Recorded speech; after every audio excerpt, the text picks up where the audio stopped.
O Senhor esteja convosco, Ele está no meio de nós. Proclamação do Evangelho de Jesus Cristo, segundo Marcos.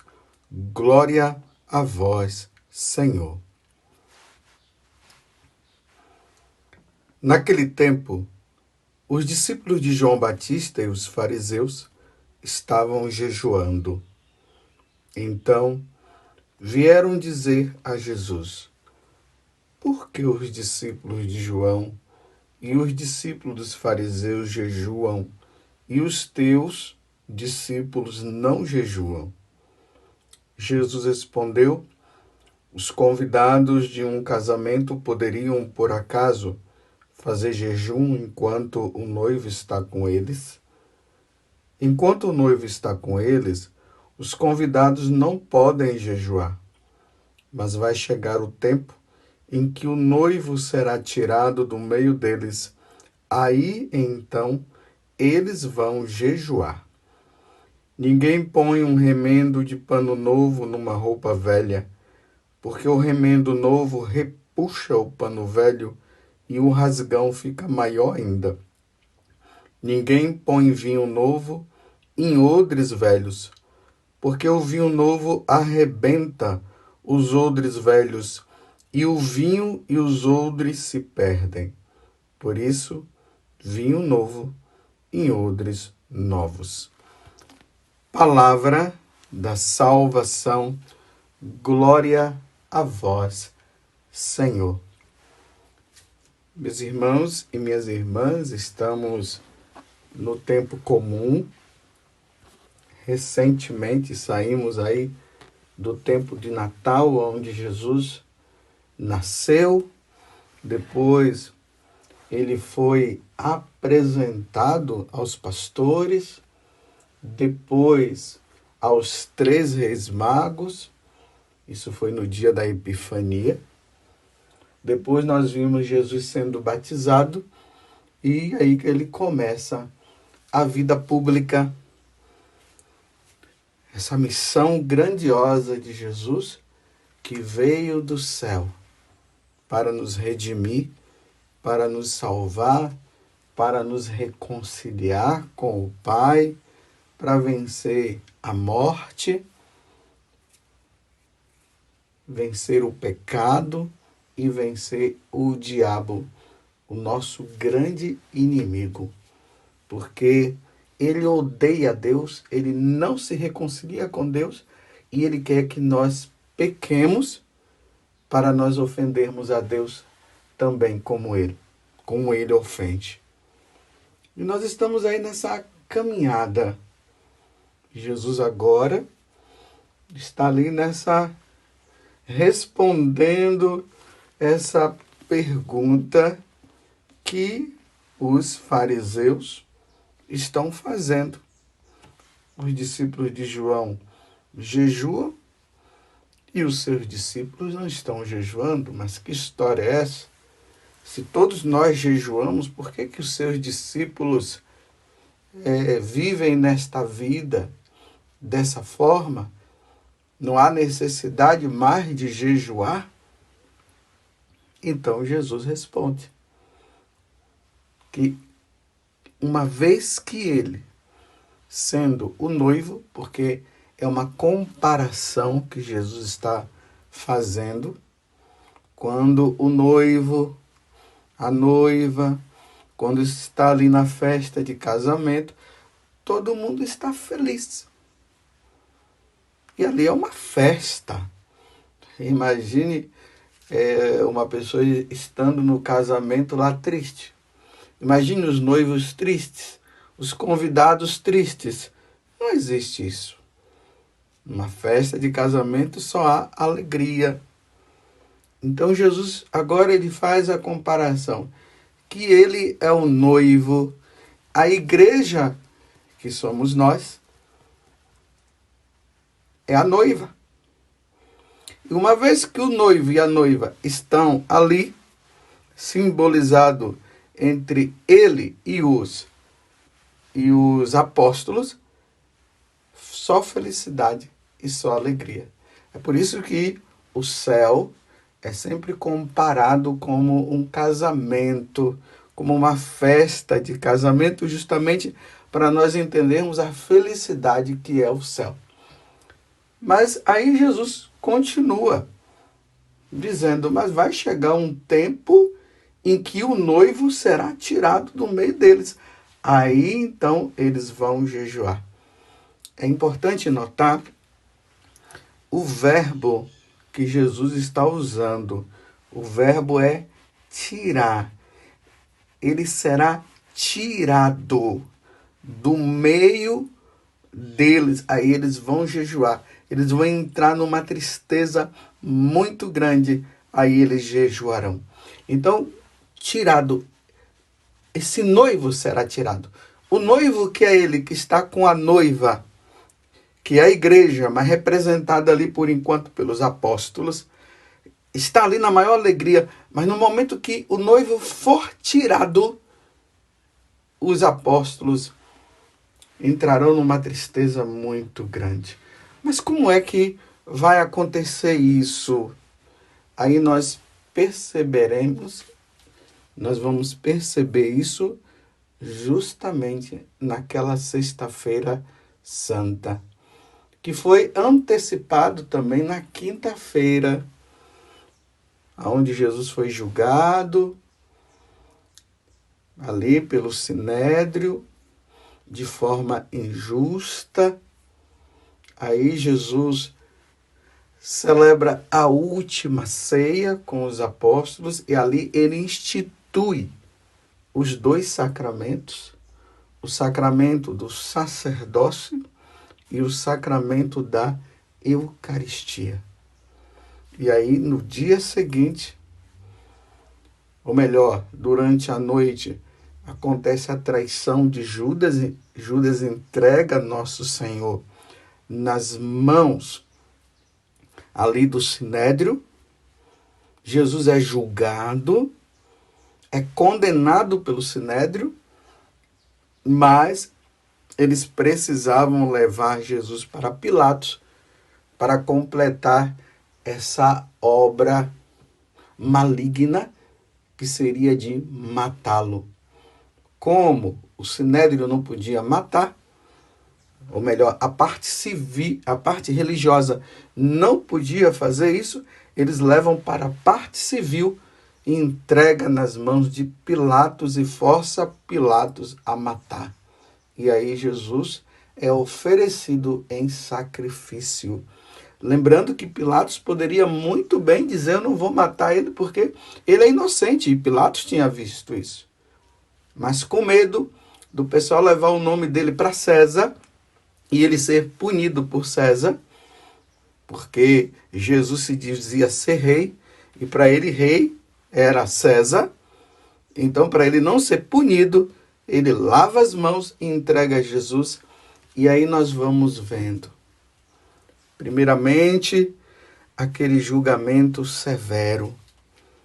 Jesus é levado e aqueles soldados de Pilatos começam a bater em Jesus. E batem, vai dilacerando o corpo de nosso Senhor Jesus Cristo ali daquela forma, chicoteado, até pedaços do corpo de Jesus é tirado com aqueles chicotes que tinha na ponta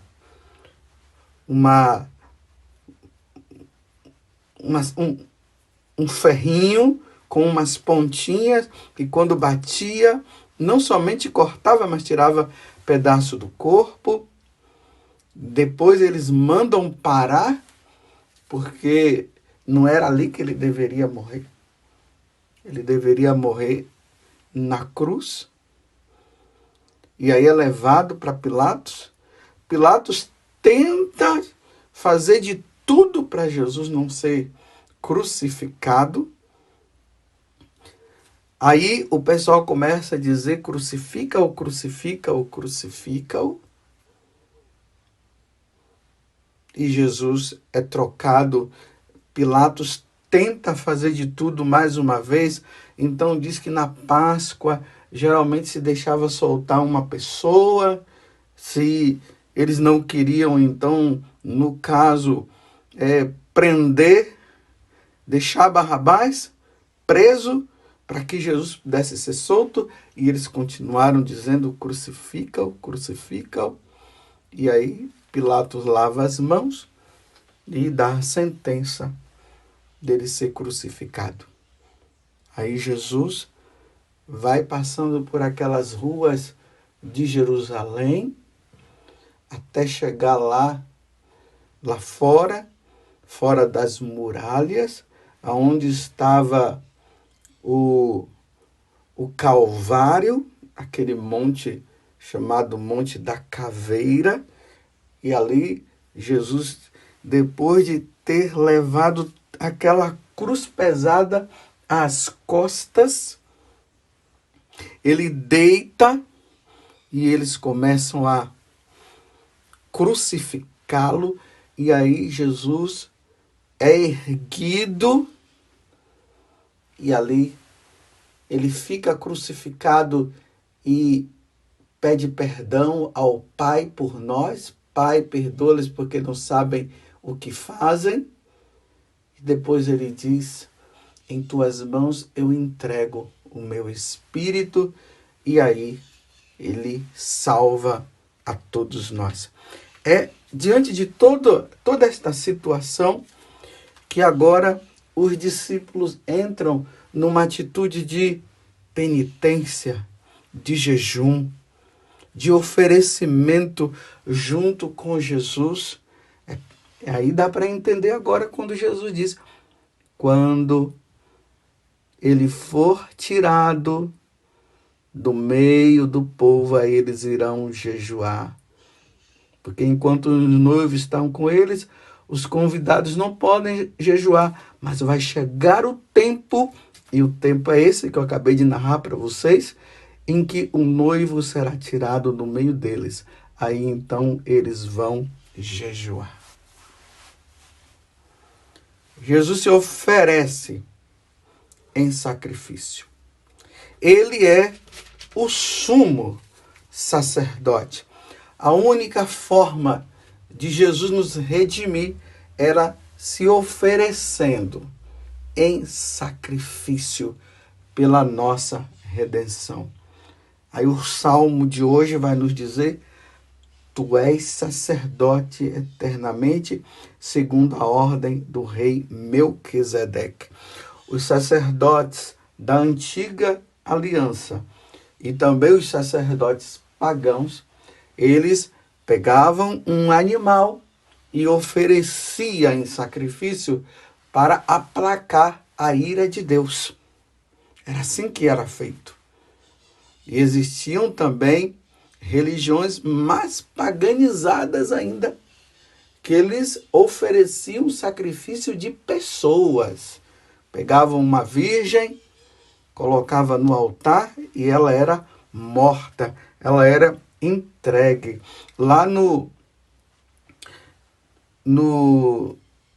nos maias e nos astecas, nós vemos também, quando nós lemos lá a história deles, eles iam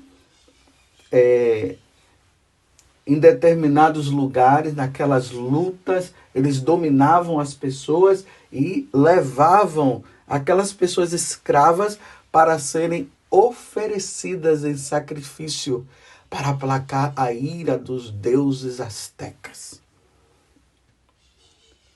Mas com Deus, para nós cristãos, aquele que oferece o sacrifício, porque é o sacerdote que oferece o sacrifício, aquele que oferece é Cristo, é Jesus Cristo, ele é o sumo sacerdote. Ele oferece o sacrifício por excelência. Mas que sacrifício que ele oferece? Uma pessoa, uma virgem, um animal? Não. Ele mesmo. ele se oferece em sacrifício. Ele é o sacerdote. Ao mesmo tempo que ele é sacerdote, ele é a vítima, que é oferecida. É isso que acontece no sacrifício da Santa Missa. Aí, a carta aos Hebreus faz uma belíssima definição. Então, a carta aos Hebreus, capítulo 5, do versículo 1 até o 10º, lá diz: todo sumo sacerdote é tirado do meio dos homens e instituídos em favor dos homens nas coisas que se referem a Deus, para oferecer dons e sacrifícios pelos pecados. É oferecido o sacrifício. Todo sacerdote agora, tirado do meio do povo, ele foi constituído para as coisas referentes a Deus, para oferecer sacrifícios pelos pecados, pelos seus pecados. Primeiro pelo pecado dele e também pelos pecados de todo o povo. Eles sabem ter compaixão dos que estão na ignorância e no erro, porque ele mesmo está cercado de fraqueza. Todo sumo sacerdote, vou ler de novo, é tirado do meio dos homens, instituído em favor dos homens, nas coisas que se referem a Deus, para oferecer dons e sacrifício pelos pecados. Por isso, ele deve oferecer sacrifício tanto pelos pecados do povo, quanto pelos pecados seus, pelos seus próprios pecados. Eis aqui o que acontece.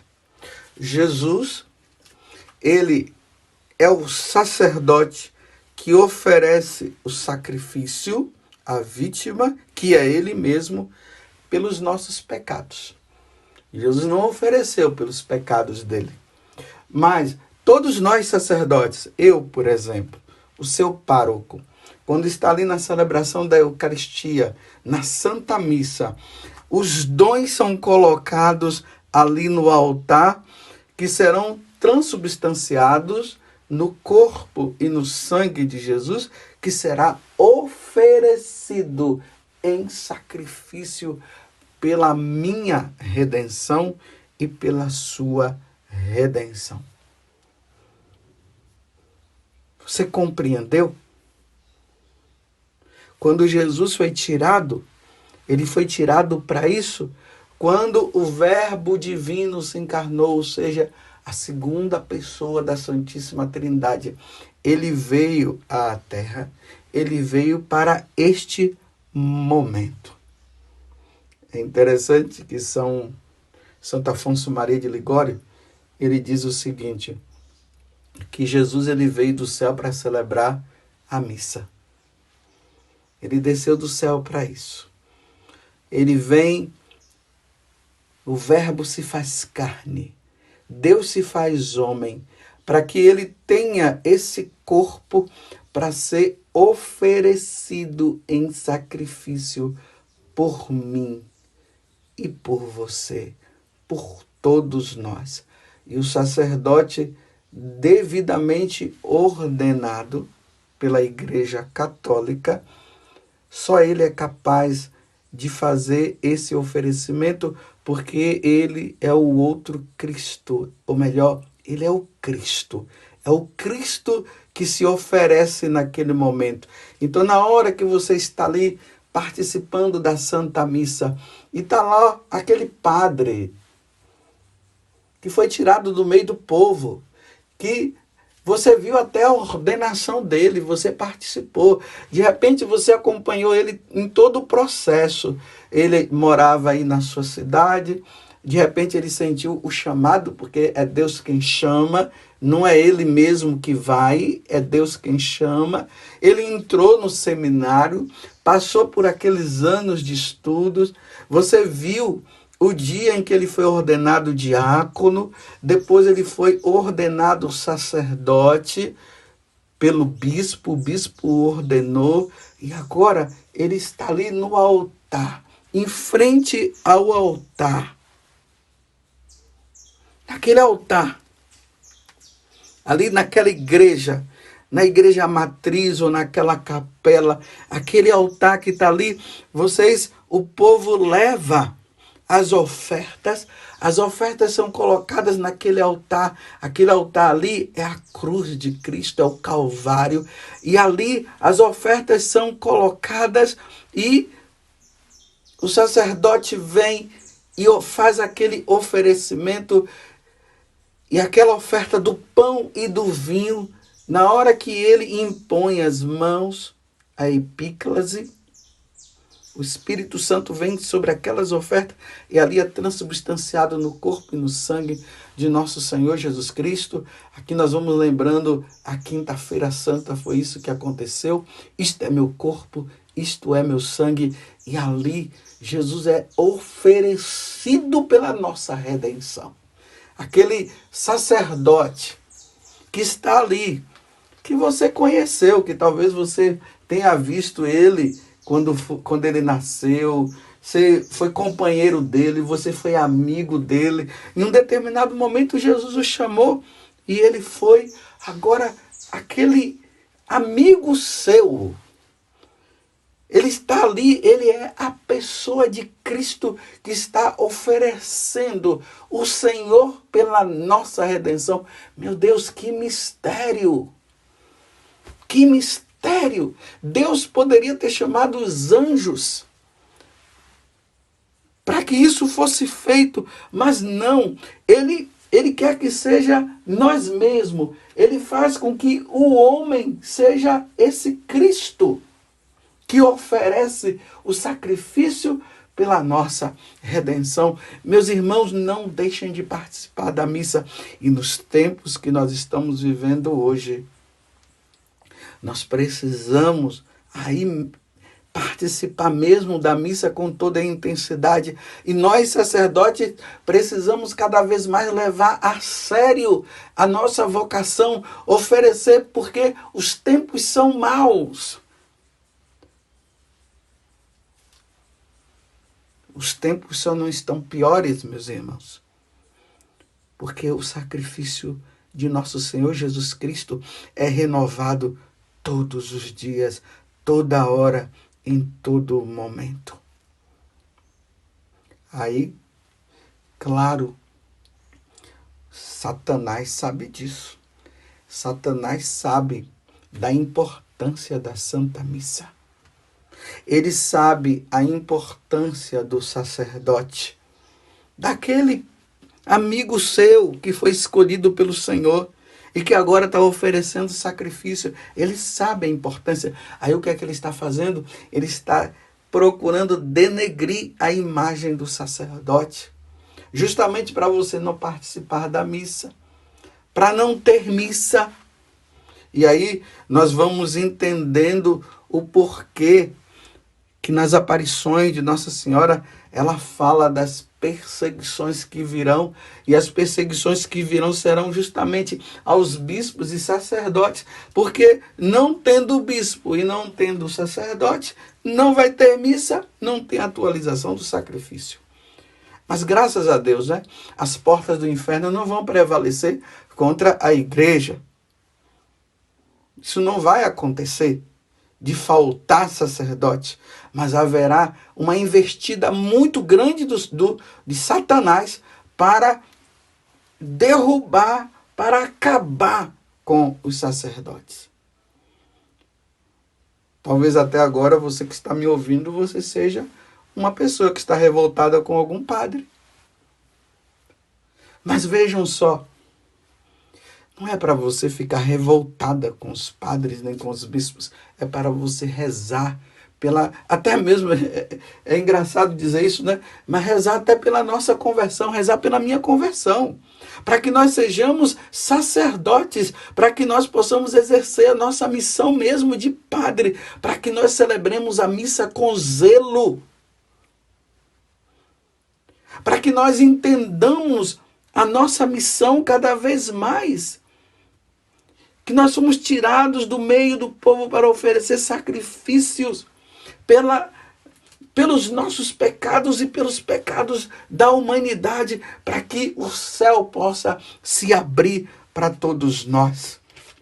Recomendo, meus irmãos, no dia de hoje, que você ofereça também os seus sacrifícios, as suas penitências, os seus jejuns, as suas orações, pela perseverança de nós sacerdotes, para que nós possamos cumprir realmente a missão que Deus nos deu, oferecer sacrifício pela redenção da humanidade. Ministrar bem os sacramentos, de nós usarmos os nossos lábios para proclamar e anunciar a verdadeira palavra de salvação. Rezem por nós.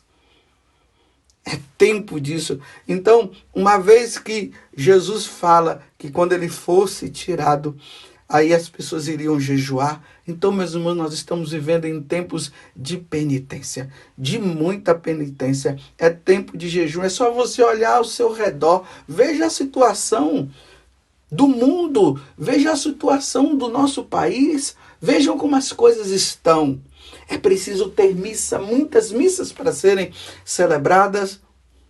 É preciso surgir sacerdotes santos segundo o coração de nosso Senhor Jesus Cristo. Jejuem, façam penitência, rezem por nós sacerdotes, para que a nossa missão possa ser cumprida. Oferecer a hóstia imaculada, santa e pura, que é nosso Senhor Jesus Cristo, pela salvação da humanidade. Louvado seja nosso Senhor Jesus Cristo, para sempre seja louvado, e a nossa Mãe Maria Santíssima.